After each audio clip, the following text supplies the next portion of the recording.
먼저 첫 번째는 미술사 속 명화를 통한 접근으로 프로그램에 대한 이해 및 흥미를 유발한다. 그리고 두 번째는 미술 치료를 통해 다양한 활동을 하면서 자신의 내면 및 정서를 파악하고 나를 알아가는 시간을 가진다. 그리고 마지막으로 세 번째는 미술관과 큐레이터의 역할에 대한 이해를 바탕으로 자신의 작품에 대한 전시를 기획한다입니다. 어떤 내용을 공부하는지 대략적으로 한번 살펴보는 시간을 가질 거예요. 그래서 첫 번째 시간에는 미술관은 어디? 큐레이터는 누구? 나 지금 어디? 나는 누구? 이런 것처럼 미술관은 어디이고 큐레이터는 누구인지 우리가 살펴볼 거예요. 먼저 미술관은 어디일까요? 자, 우리가 한번 그림을 볼게요. 이 그림은 어떤 것을 표현한 걸까요? 여기 이렇게 자세히 보시면은 연기가 막 있고 뭐가 칙칙폭폭 하는 소리가 들리는 것 같은데요. 기차가 들어오는 역의 모습입니다. 이 역은 생라자르 역이라고 프랑스 파리에 있는 그런 그 기차역인데요. 지금은 존재하지 않는 그런 과거의 역이에요. 근데 선생님이 왜 미술관은 어디라는 주제에 왜 이런 기차역의 이미지를 여러분에게 보여주는 걸까요? 그거는 바로 이 자리가 지금 프랑스 파리의 오르세 미술관의 자리였던 곳이었던 것입니다.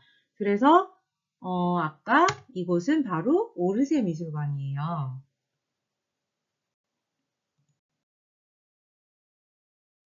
오르세 미술관에는 굉장히 다양한 여러분들이 잘 알고 있는 그런 마네, 모네, 방고흐, 폴 고갱 등의 작품들이 전시되어 있는데요. 아까 이야기했듯이 여기는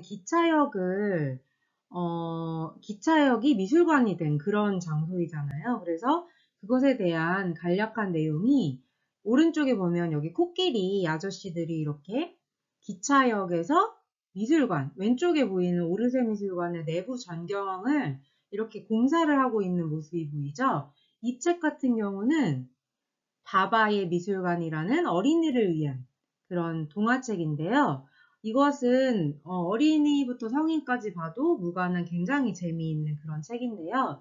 여러분도 만약에 기회가 된다면 도서관에 가서 바바의 미술관이라는 책을 한번 빌려서 읽어보면 우리가 미술관에서 어떤 일을 하고 어떻게 미술관이 설립이 되었고 또 미술관에서는 어떤 작품이 전시가 되어 있고 여러 가지의 기능이나 역할 등을 우리가 조금은 쉽고 재미있게 파악할 수 있는 그런 도움이 되는 그런 책이라고 볼 수가 있겠습니다.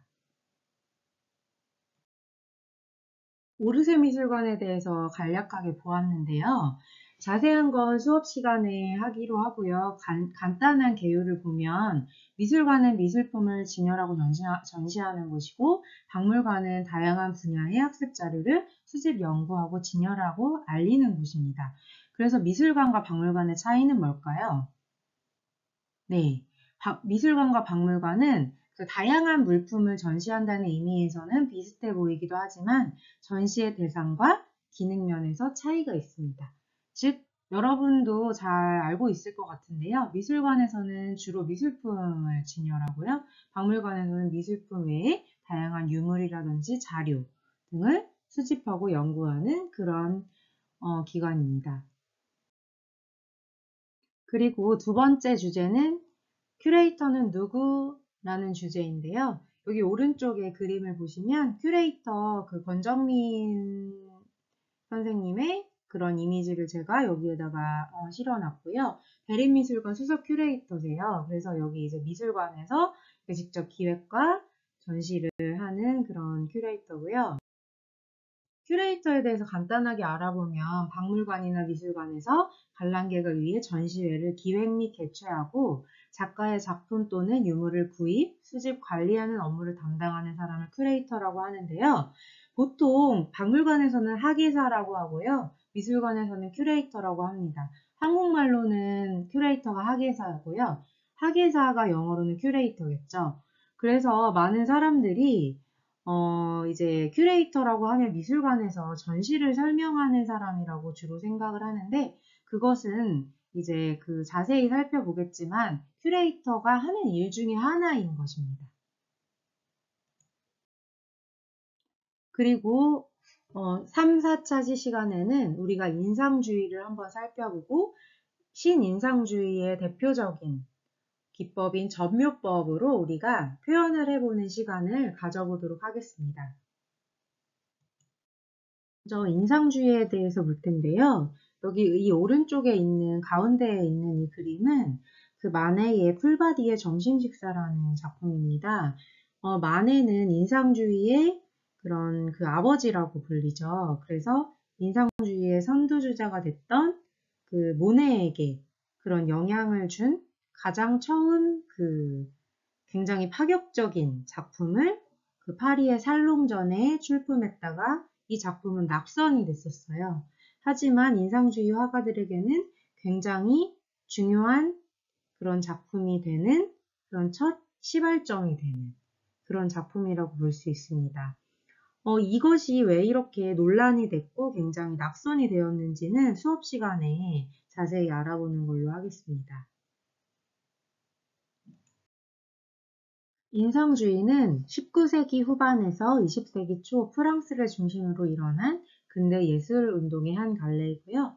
미술에서 시작하여 음악, 문학 분야에까지 영향을 준 그런 중요한 사조입니다. 그래서 자세한 것은 우리가 수업 시간을 통해서 알아보도록 하겠습니다. 가장 첫 페이지에서 보았던 마네의 풀바디의 점심식사가 왼쪽에 있는데요.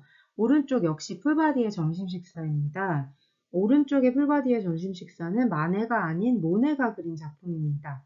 같은 주제로 이렇게 작품을 표현을 하는데요. 작가별로 조금 다른 모습을 보여지고 있고, 사람의 배치도나 명수, 여러 가지 그런 구조가 다른 것을 알 수가 있겠고, 한 가지 공통점을 찾을 수가 있겠는데, 빛을 중요시 여겼다는 점입니다.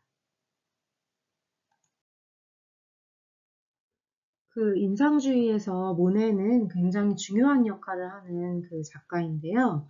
모네는 빛을 따라서 자연을 연구하고 마네의 작품을 살롱전에서 보고 굉장히 큰 그 감명을 받고 그 바지유와 르누아르와 함께 자연을 찾아다니면서 빛을 찾아서 그림을 그리기 시작했습니다.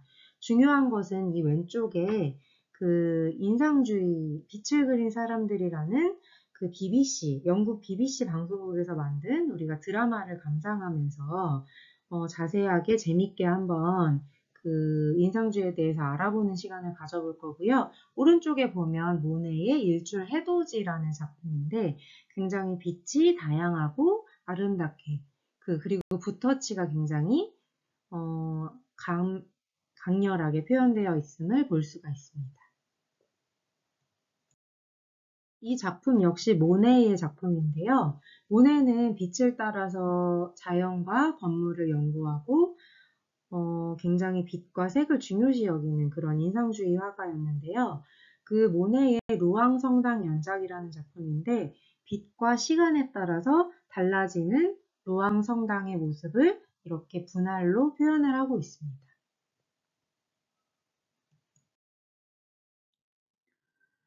인상주의 다음으로 나온 신인상주의의 대표적인 표현법인 점묘법으로 우리가 활동을 해볼 건데요.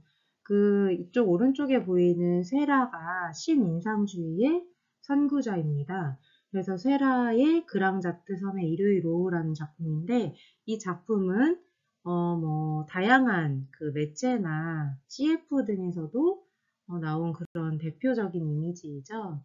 그래서 우리가 한번 이런 점묘법을 빛을 점으로 하나하나 찍어서 표현한 이런 점묘법을 한번 알아보겠습니다. 쇠라를 선두하여 시작된 신인상주의에 대해서 알아보겠습니다. 신인상주의는 인상주의를 과학적인 방법으로 추진하고자 한 운동입니다. 빛의 분석은 인상주의의 수법을 계승하였으나 인상파에 빛에만 지나치게 얽매여 형태를 확산시킨다는 점에 불만을 느꼈습니다. 그래서 그림을 그릴 때 붓의 끝이나 브러쉬 등으로 찍은 다양한 색의 작은 점을 이용하여 시각적 혼색을 만드는 기법인 점묘법을 사용하였습니다. 형태나 구도에서는 고전적인 회화의 안정성을 추구하였습니다. 자세한 것은 수업 시간을 통해 볼 것이고요. 우리가 5, 6차 시에서는 조금 분위기를 바꿔서 명화 속 동물에 대해서 우리가 한번 다양한 작가들의 작품을 통해서 한번 살펴볼 것입니다. 그리고 나서 그 명화 속 동물을 본 것을 바탕으로 미술치료 기법인 동물 가족화 표현하기를 해보겠습니다. 명화 속 동물에 대해서 간단하게 살펴보려고 하는데요. 오른쪽에 보면 여기 뭐가 그려져 있죠? 닭의 모습이죠. 피카소가 그린 수탉원이라는 작품입니다. 원색을 사용해서 굉장히 단순하고 강렬하게 표현을 한 수탉의 모습입니다.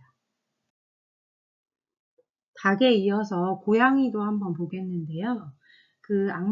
왼쪽에 보면 앙리마티스가 자신의 고양이와 함께 있는 모습을 볼 수가 있는데요. 마티스는 고양이를 굉장히 사랑하고 애완동물로 키웠다고 합니다. 그래서 자신이 키우는 고양이를 소재로 작품에도 많이 표현을 하였는데요. 오른쪽에 보면 키우는 고양이는 까만색이지만 노랗게 굉장히 원색적인 색감을 이용하여 주변의 색감과 어울리도록 표현을 하였고 물고 금붕어를 가지고 장난을 치는 그런 모습을 표현을 하였습니다. 그리고 여기 보면 굉장히 재미있는 그런 강아지들의 모습을 볼 수가 있겠는데요. 왼쪽에는 굉장히 막 통통한 그런 푸들이 표현되어 있고요. 오른쪽에는 굉장히 뼈가 앙상한 그런 푸들인지 어떤 개인지 모르겠지만 그런 개의 모습이 표현이 되어 있습니다.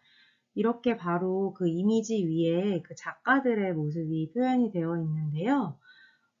이 통통한 푸들을 표현한 작가는 페르난도 보테로라는 작가이고요. 콜롬비아 출신의 화가입니다. 그래서 여기 그 화가의 뒷 배경에 보면 자신의 작품 앞에서 사진을 찍었는데요. 자신의 작품을 이렇게 다 빵빵하고 퉁퉁한 그런 형태로 표현을 하였습니다. 이것은 수업 시간에 자세히 보도록 하고요. 오른쪽에는 반대로 굉장히 뼈만 앙상한 개의 그런 조각이 표현이 되어 있는데요. 이쪽 오른쪽에 보이는 작가는 바로 알베르토 자코메티라는 작가입니다. 스위스 출신의 화가이고요. 굉장히 바짝 마른 그런 인간이나 사물의 형상을 표현을 하고 있습니다. 굉장히 반대적인 그런 작가의 그런 작품들인데요. 굉장히 비교가 많이 되고 또 많이 재미있는 일화들이 있습니다. 그래서 이것들은 그런 수업 시간을 통해서 우리가 알아보도록 하겠습니다. 명화 속 동물을 본 것을 한번 보면서 우리가 미술치료 기법 중에 하나인 동물과 조카 표현하기를 해볼 것입니다. 그래서 명화 속 동물에서 본 닭이나 고양이, 강아지, 소, 말 여러 가지 동물들이 있겠죠. 명화 속에서 본 동물들을 생각하고 표현을 해도 되고 자신의 가족의 이미지와 비슷한 동물들을 구성해서 우리가 동물 가족화를 표현을 해볼 건데요. 오른쪽에는 코끼리 가족이 표현이 되어 있죠. 동물 가족화란 미술치료 기법으로 동물 그림을 활용하여 가족 관계에서 느끼는 정서 상태를 평가하는 방법입니다. 다음 차시 같은 경우는 우리가 명화 속 정크 아트에 대해서 우리가 한번 알아보고 쿠킹 오일 그림을 한번 표현을 해보겠습니다. 그래서 명화 속 정크 아트에 대해서 간략하게 살펴보려고 하는데요. 이 작품이 정크 아트의 거의 시작이라고 볼 수가 있는 그런 작품으로 많이 손꼽히는 작품인데요. 라우센버그의 컴바인 페인팅이라는 작품입니다. 그래서 뒤에서 한 번 더 살펴보겠습니다. 그래서 여기 보면 그 라우센버그의 컴바인 페인팅이 있고 오른쪽에 피카소의 황소머리가 있습니다. 그 두 작품의 공통점은 버려진 폐품을 가지고 주어서 우리가 미술 작품으로 활용할 수 있다는 점인데요. 이렇게 폐품이나 쓰레기, 잡동사니 등을 모아서 우리가 작품으로 표현한 것을 정크 아트라고 합니다. 그래서 여기 뭐 염소가 그 박제된 모습이라든지 이런 그 타이어라든지 뭐 이런 막대기라든지 여러 가지 폐품들을 모아서 이렇게 그 캔버스에 표현을 했고요. 피카소의 황소머리 같은 경우는 어떤 것일까요? 어떤 버려진 것을 활용해서 우리가 만들었을지 한번 보면 네, 바로 자전거 안장입니다. 자전거 안장을 사용해서 황소머리의 형상으로 이렇게 조각을 표현을 한 피카소의 작품을 볼 수가 있겠습니다. 정크아트란 일상생활에서 나온 부산물인 폐품, 잡동사니 등을 소재로 제작한 미술작품으로 정크는 폐품, 쓰레기, 잡동사니를 의미합니다. 폐품을 소재로 하지 않는 전통적 의미의 미술이나 갖가지 폐품을 만들어내는 현대도시 문명에 대한 비판을 담아내고자 하는 작품들입니다. 로버트 라우센버그의 컴바인 페인팅으로부터 시작하였고 1950년 이후 산업 폐기물이나 공업 제품의 폐품에서 작품의 소재를 찾으려는 작가들이 미국과 유럽에서 등장을 하였습니다.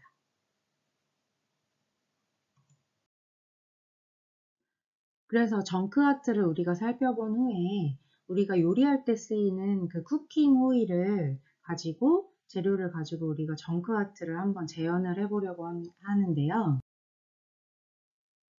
여기 보면 그 이중섭 작가의 두 아이와 부부라는 작품입니다. 이중섭 작가는 이거 마치 보면은 쿠킹 오일과 비슷하죠. 굉장히 가난했습니다. 가난했고 일본인 아내와 아이들이 일본에서 살고 있었고 이중섭 작가는 한국에서 있었는데 가족이 너무 그리워서 그림의 소재를 가족으로 많이 하였는데 그림을 그릴 종이를 살 돈이 없어서 이것은 그 우리가 예전에 껌 보면은 이렇게 은박지 같이 생긴 그런 껌종이, 거기에다가 표현을 한 작품입니다. 굉장히 껌종이에도 굉장히 디테일하고 자세하게 선으로 이렇게 드로잉을 한 모습을 볼 수가 있겠습니다.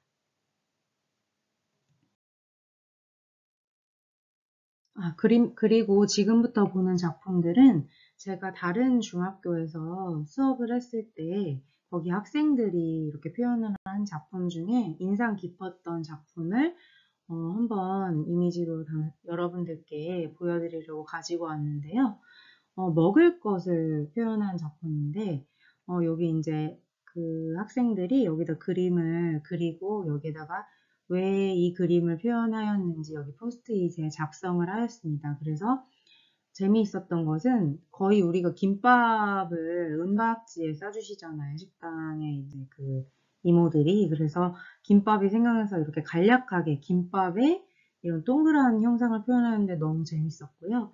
그리고 그 학생들이 버블티를 굉장히 좋아하더라고요. 그래서 버블티를 표현한 학생들이 몇 명이 있었는데 이 학생의 디저트라고 여러 가지 뭐 빵이라든지 이런 버블티, 뭔가 마카롱 그런 것들을 표현한 작품이 너무 재미가 있어서 한번 가지고 와봤습니다.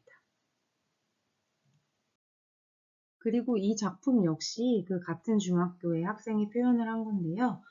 이것은 이제 어떠한 주제가 없이 설명도 쓰지 않았어요. 그냥 작품만 보고 선생님께서 평가를 해달라고 이야기를 해서 그대로 제출을 하였는데 굉장히 추상적이고 색과 선으로 표현을 한 그런 그 형상이 마음에 들고 인상이 깊어서 한번 가지고 와봤습니다.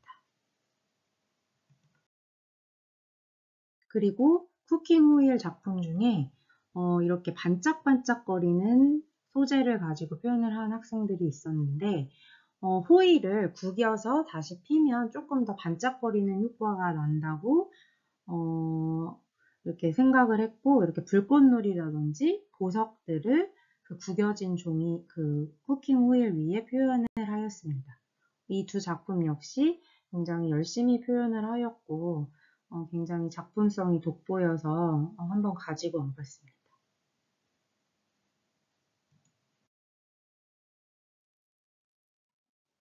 90차 시에는 명화 속 추상표현주의와 그것을 보고서 우리가 컬러 점토로 추상 표현하기를 해보겠습니다.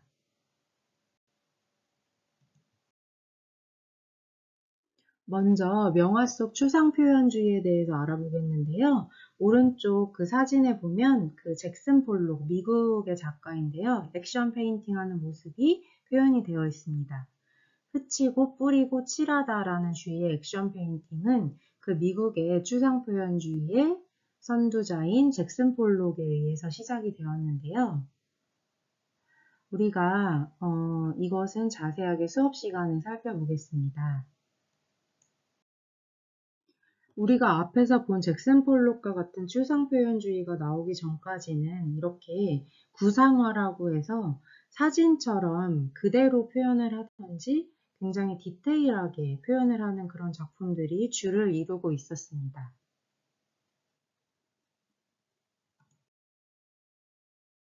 이렇게 구상화를 그리다가 이제 사진기가 현대 문명이 발전되면서 사진기가 출현을 하게 되면서 우리 화가들은 그 사진기의 역할을 대신할 필요가 없게 됐습니다.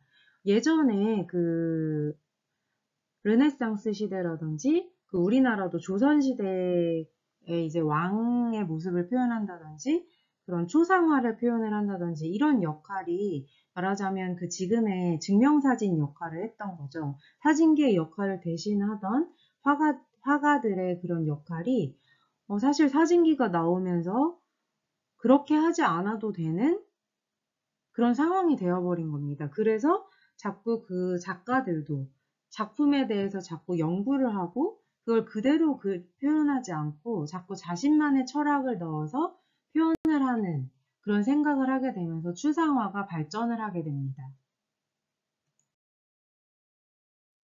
물론 추상화의 시작은 몬드리안이나 칸딘스키와 같이 그 차가운 추상의 선구자인 몬드리안과 따뜻한 추상의 선구자인 칸딘스키에서 시작이 되었지만 그 현대 추상 표현주의의 그 혁명을 일으킨 것은 미국이 굉장히 강하게 우리가 추상 표현주의를 일으켰다고 볼 수가 있는데요. 그 유명한 작가가 마크 로스코입니다. 선생님도 굉장히 좋아하는 작가이고요. 마크 로스코와 잭슨 폴록을 굉장히 좋아하는 작가 중에 하나입니다. 그래서 마크 로스코는 이렇게 색을 가지고 작품을 다 표현을 하였는데요. 캔버스 전체의 색만 가지고도 우리가 작품을 표현할 수 있다는 그런 혁명을 일으킨 화가입니다. 자세한 것은 추상표현주의 시간에 우리가 더 재미있게 공부해보는 걸로 하겠습니다.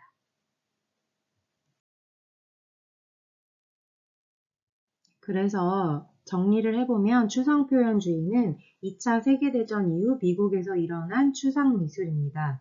미술가의 격정적 감정이 드러난 그림이고 이전 미술은 실제 존재한 것을 형상으로 표현을 하였다면 사진기가 나온 이후 반대로 추상표현주의 작가들은 무의식을 활용하여 불안한 마음을 화폭에 격정적으로 표현하였습니다. 대표적인 작가는 마크 로드코와 잭슨 폴록 등이 있는데요. 잭슨 폴록에 대한 영상은 수업 시간에 살펴보도록 하겠습니다.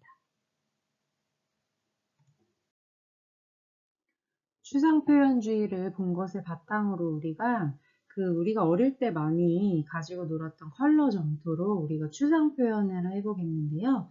이거는 이제 우리 아들이 가지고 노는 점토를 가지고 선생님이 예전에 집에서 한번 추상 표현을 해본 작품인데요. 여러분도 뭐 꼭 이렇게 하지는 않아도 여러분이 다양하고 자율적으로 한번 추상 표현을 해보면 될 것 같습니다. 그래서 좀 전에 보았던 제가 집에서 해본 그 추상 표현주의 작품인데요. 그 점토를 가지고 아까 그 잭슨 폴록의 액션 페인팅을 상상하면서 흘리고 뿌리고 칠하듯이 점토를 이렇게 길게 만들기도 하고 이렇게 손으로 한번 눌러서 표현해 보기도 하고 해봤는데 여러분들도 자유롭게 한번 참고로 해서 표현을 해보았으면 좋겠습니다.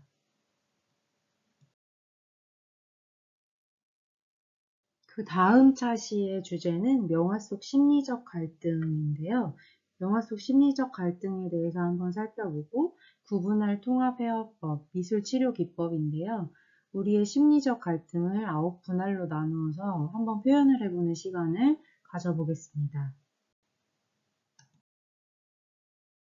영화 속 심리적 갈등이라는 주제인데요. 오른쪽에 보이는 이 작품 굉장히 유명하죠? 그 뭉크의 절규라는 작품입니다. 그래서 뭉크에 대해서는 다음 장에서 설명을 하겠습니다. 뭉크는 소외와 불안이라는 주제로 작품을 한 작가로 유명한데요. 굉장히 불우하게 어머니도 아팠고 누나도 아팠고 또 항상 사랑을 하면 실패를 하는 경험을 맛봐서 여성을 굉장히 혐오한 작가로 유명합니다. 그래서 오른쪽의 절규는 사람의 전 해골 같은 이런 모습으로 사람을 표현을 해서 귀를 막고 굉장히 괴로운 듯이 이런 그 풍경도 굉장히 불안하게 선과 색감도 굉장히 공포적인 그런 색감으로 표현을 하고 있습니다.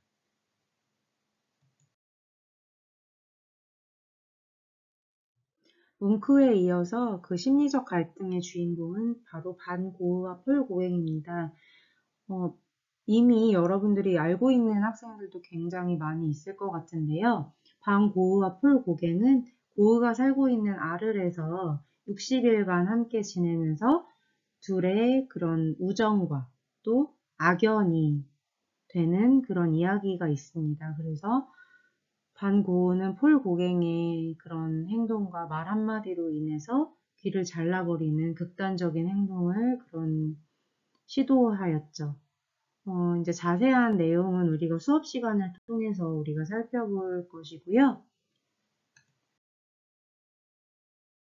그리고 반고흐와 폴 고갱에 이어서 마티스와 피카소에 대해서 심리적 갈등을 알아보겠습니다.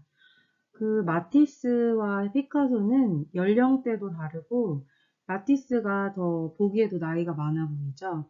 근데 이제 그 스타인가라는 곳에서 두 작가 모두 후원을 해주었는데요. 먼저 피카소가 후원을 받고 있었는데 마티스가 갑자기 나타나서 후원을 받게 된 거예요. 그래서 피카소가 굉장히 마티스에게 경계심과 질투를 많이 느꼈다고 합니다.